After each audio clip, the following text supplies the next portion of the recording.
আসসালামু আলাইকুম।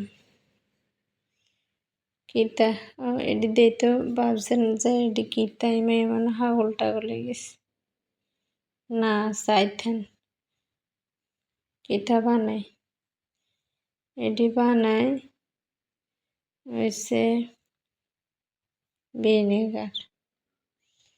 ওকে চামিচ লইছি, লবণ লইছি আর টক লবণ লইছি মানে সাইট্রিক অ্যাসিড আর হানি মানে লেবুর হানি, লেবু দিয়ে হানি এটি বিশুদ্ধ করে কুসুম গরম হানি ভিতরে ইয়া দিছি লেবু দিয়ে উতরাই তারপরে ঠান্ডা করে বোতলে ঢুকাইছি বুঝিনি এইখানে না করে দেয় তো মনে নাই।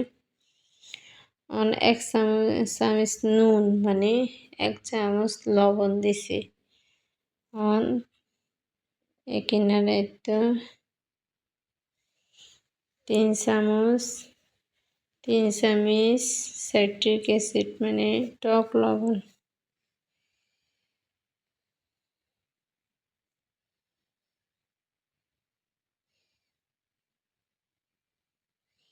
এনে আঙুল দিয়ে লইলে আর মানে হরে না নিছি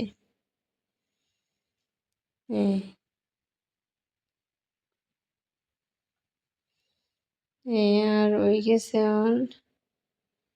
এটিন